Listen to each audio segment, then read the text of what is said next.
Bem, nós no vídeo anterior falamos um pouquinho que certas derrotas dentro do Congresso Nacional são resultado da correlação de forças, da luta de classe e que não são necessariamente derrotas apenas do governo Lula, mas são derrotas da sociedade brasileira.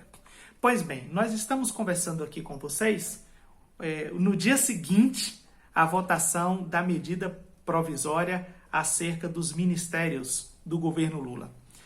Pois bem, eu quero pensar um pouquinho mais, aprofundar agora não apenas o poder, a correlação com a Câmara e aquela bancada que é muito forte ali dentro, a BBB, Boi, Bala e Bíblia.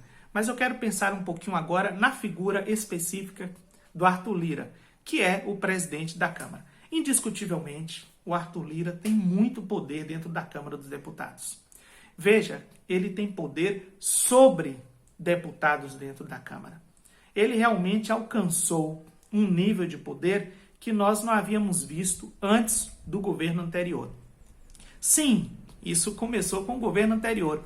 Não a existência do Centrão, não a correlação de forças do Congresso com o Executivo e o Judiciário, não.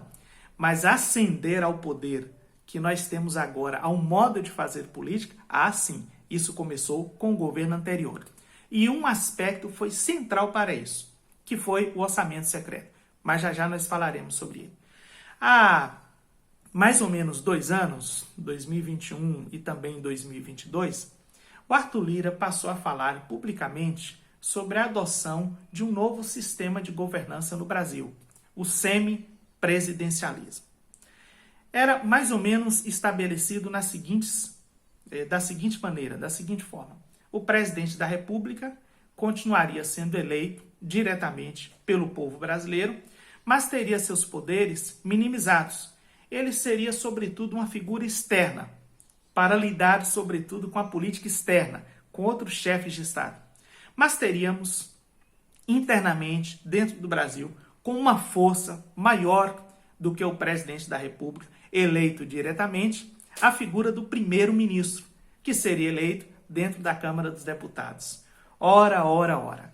Veja, eleito dentro da Câmara dos Deputados, que aprendeu um tipo de governança que nós não tínhamos visto até agora, que depende prioritariamente do Centrão, dessa articulação do Centrão e do orçamento secreto. Então nós teríamos um poder direto eleito pelo povo, menor do que o poder indireto eleito pela Câmara dos Deputados.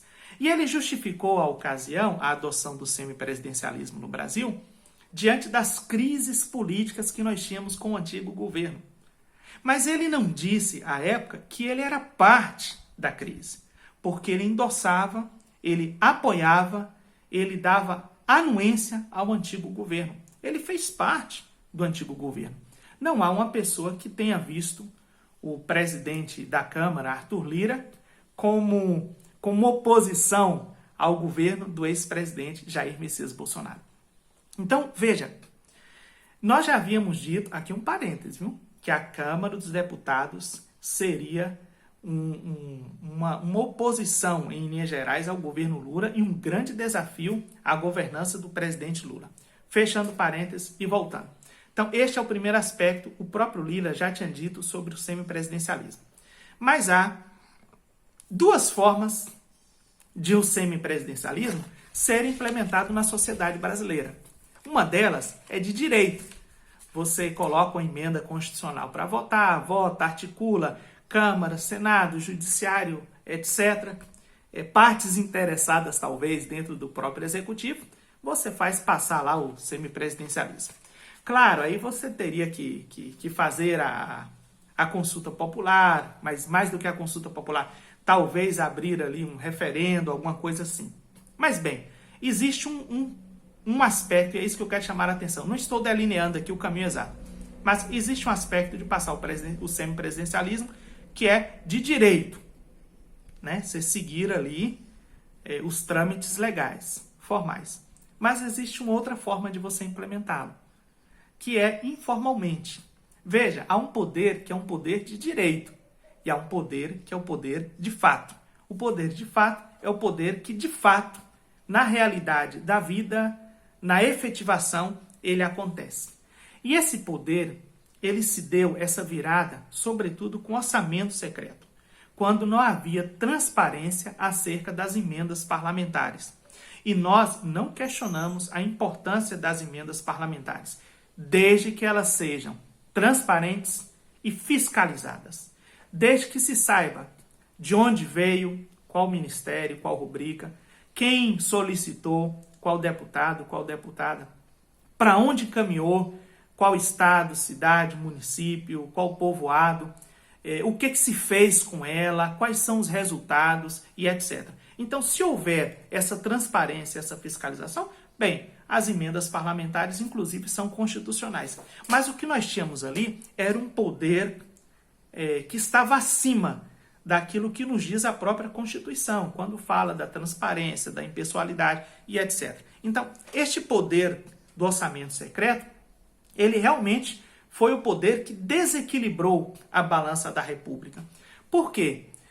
Porque quem se senta em cima do cofre e tem as chaves do cofre, dita a política, não apenas a política propriamente dita, mas também a política econômica.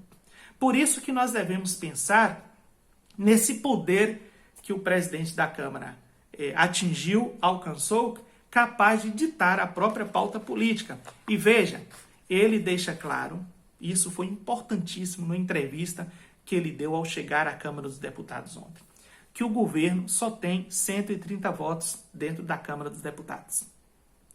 Que há aliados do governo que não votam com o governo. Então, me parece também, pelas votações que nós tivemos até agora, que o Lira deixa claro que só está com o governo naquilo que é interesse do próprio Lira. Mas naquilo que é interesse exclusivamente do governo, ele simplesmente abandona e deixa que a votação siga. Por quê? Porque nós temos nessa correlação de forças pelo menos quatro posições dentro da Câmara. Veja, nós temos a primeira posição, que é a posição do governo, 130 votos. A segunda posição, a posição da oposição, que também já deixou claro que vai sabotar o governo. Por quê? Porque um governo bom, mesmo que melhore, claro, um governo bom melhoraria, consequentemente, a condição da sociedade brasileira, as condições. Um governo bom favoreceria, sobretudo, a reeleição do Lula, a manutenção deste grupo no poder. Então, a oposição não pode admitir isso. E já disse, pelos votos, que vai sabotar o governo. Segundo, a turma que é mais neutra ali dentro, né? nem pende para um lado, nem pende para o outro, depende muito da matéria.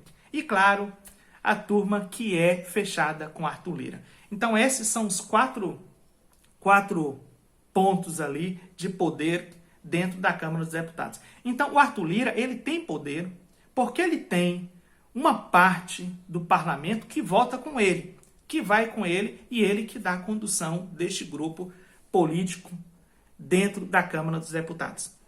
Então, este poder que o Arthur Lira ascendeu, justamente ascendeu descobrindo este novo modelo de governar, de dar a pauta política, ditar a pauta política, inclusive a pauta de governo. Agora veja, vazou nas últimas horas também, através de vários sites, mas especialmente do Metrópolis, que o Lira queria, veja você a expressão, a cabeça do Renan Filho. Ele é filho do Renan Calheiros, oposição radical a Lira ali no estado do Alagoas.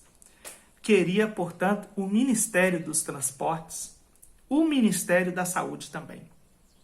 Se há alguns ministérios que Lula não pode abrir mão de jeito nenhum, de nenhuma maneira, entre estes ministérios está o Ministério da Saúde. É um ministério fundamental para o povo brasileiro. Nós vimos o que acontece, nós assistimos quando se coloca pessoas ineptas, incapazes dentro do Ministério da Saúde. Nós experimentamos isso. Então, se há um ministério em que Lula não pode abrir mão, não há só um, né, gente? Claro. Entre estes alguns, o Ministério da Saúde está ali dentro. Então não pode abrir mão dele. Só que isso pegou muito mal, porque compreendeu-se que havia uma espécie de chantagem do Lira para com o presidente da República. Isso pegou mal. Na terça-feira, por exemplo, entre os assuntos mais comentados do Twitter, estava a hashtag Lira chantagista, por essas exigências do Lira.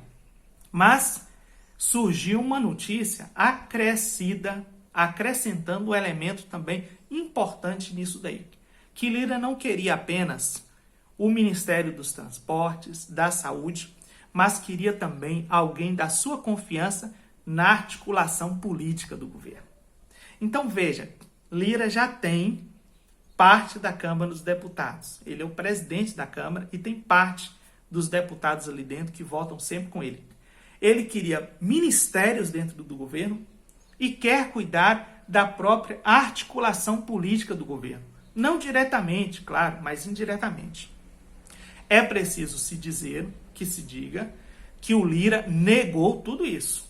Ele disse que não exigiu ministério nenhum, que não fez chantagem com o governo, que não quer articulação política, que isso é papel do governo, que o papel dele é se manter ali neutro, equilibrando as forças dentro da Câmara, ouvindo os líderes partidários, estes líderes ouvem as suas bancadas e etc.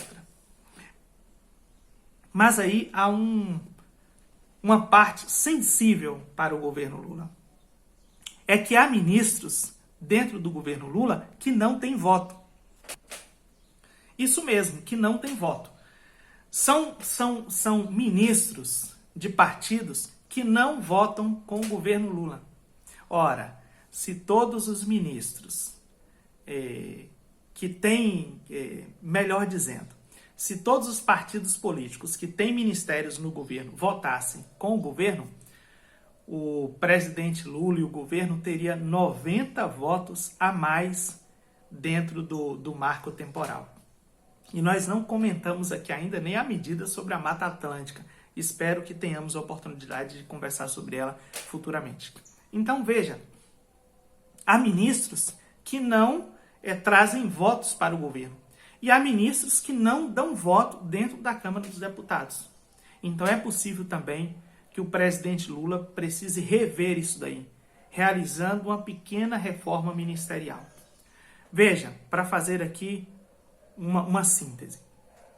Não será suficiente que o governo trabalhe com as emendas parlamentares e com essa governabilidade conjuntas ali de ministérios. Precisará algo mais. Mas nós não podemos também particularizar isso, como se dependesse exclusivamente da habilidade de Lula de fazer política. Porque o que a gente assistiu nos últimos anos é que 2016 não foi resultado da inabilidade política da Dilma. Não foi isso que derrubou a Dilma. E eu e você já sabemos disso e não precisamos retomar essa conversa, tá bom? Mas nós precisamos ficar atentas, porque precisamos, sobretudo, de mais organização social, mais consciência naquilo que é interesse da maior parte do povo brasileiro. Interesse nosso. Vamos ficar por aqui, mas se você puder, faça parte do clube de membros. Lá a gente conversa mais particularmente sobre estes temas e muitos outros. Não esqueça de curtir o vídeo, isso é importante, de comentar aqui as suas impressões sobre essa relação do Executivo com o Legislativo, especialmente a Câmara dos Deputados, tá bom? Se puder, compartilhe-o também e até a próxima.